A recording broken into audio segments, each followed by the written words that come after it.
Alright. Howdy, y'all. Uh, so, this story's been stuck in my head for days for some reason. Any of y'all know me know I got stories for days.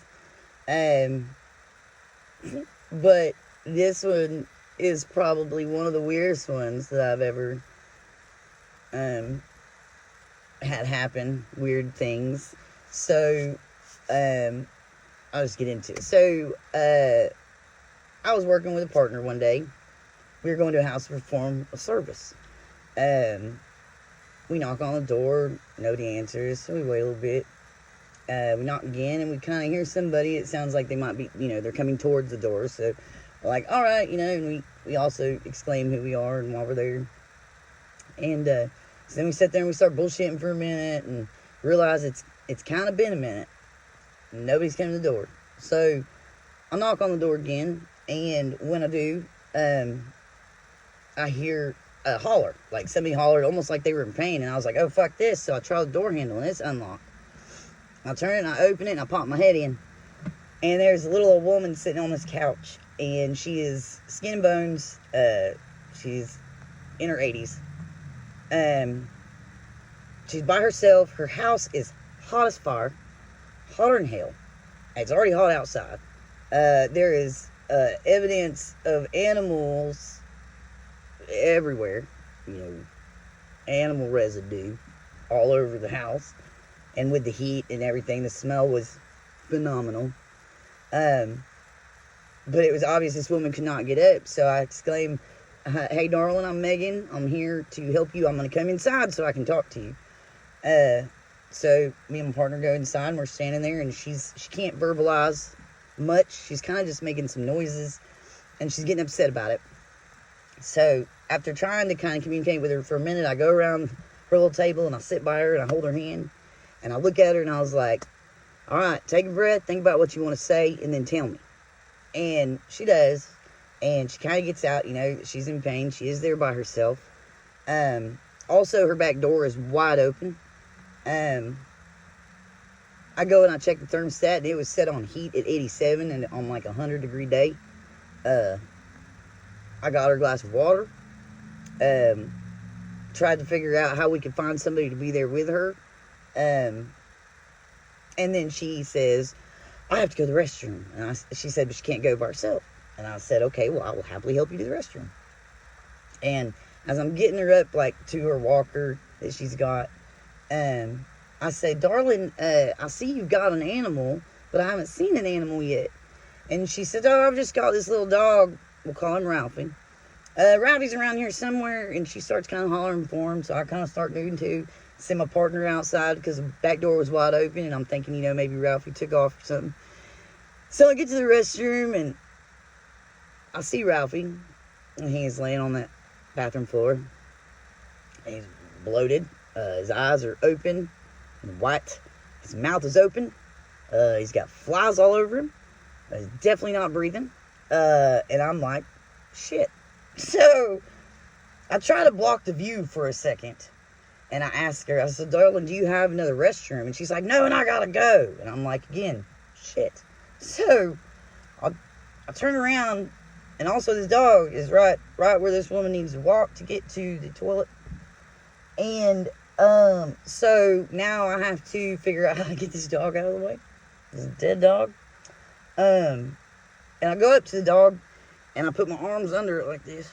I go to pick it up. And I go to put it right back down, because it did not feel stable.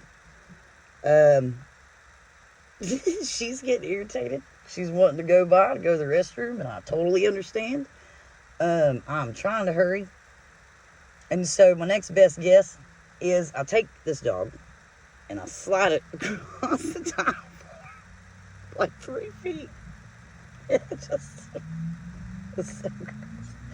So I'll do that, and she gets by. She says something about the dog, and I say, yeah, darling, I don't think he's feeling very well.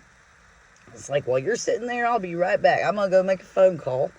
So I go outside, and my partner is calling our boss, and I'm calling the fire station, because I can't leave this woman in here alone, much less with a dead dog. I'm not disposing of this dog, and honestly, my eyes are like watering now because of how bad the smell is in the house also. So the fact that this woman's even in this house. Anyway, so I'm outside and I'm talking to the fire station and I'm talking to animal control. And I go back in to check on Little Miss. And when I do, and I turn the corner to the restroom, I stop. Because I'm really confused now. Because this dog that I have, mouth was open, its eyes were open, had flies all over it. It's bloated. It didn't breathe for no less than 2 minutes. So this dog that was dead is now standing on all fours in the place I left it, where I had slid it to in the bathroom.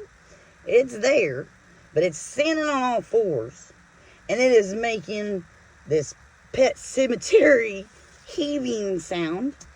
It's awful. And I'm on the phone, this woman's talking to me, she's like, "Are you there?" I said, "Yes, ma'am, but I don't really know what to say right now, because, well, the fucking dog is standing here. The dead dog is standing here."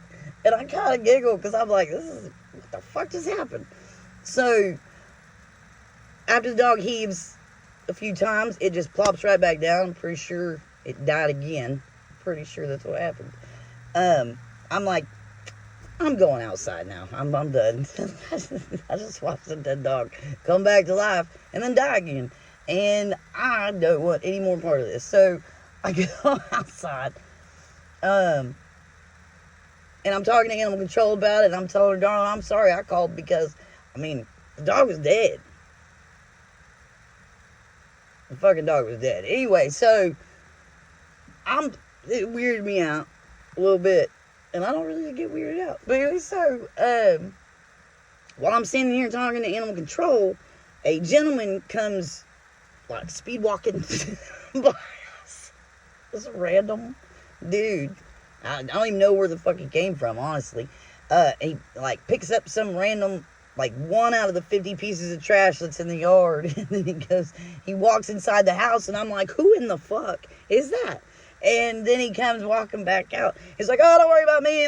I'm just coming to check on Grandma." Da, da, da, da, da. And I was like, "Yeah, come here. Let me tell you about Grandma. Let me tell you how I found Grandma."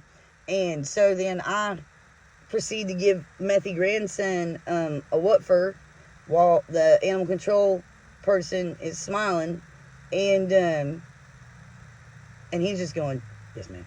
Yes, ma'am. Yes, ma'am. Yes, ma'am." And my partner's kind of grinning. And then I was like, if you're done with me, I'm good to go. I'm ready to go. I'm done with this. And on our way out, the grandson hollers at my partner and is like, "Hey, dude, come over here and check out these amps I got for $7." And I go, "Holy shit, get in the fucking van, we're going." And then I was done after that. I was ready to be done working. Because, yeah, I saw a dead dog come back to life and die again. It's definitely not something that happens every day.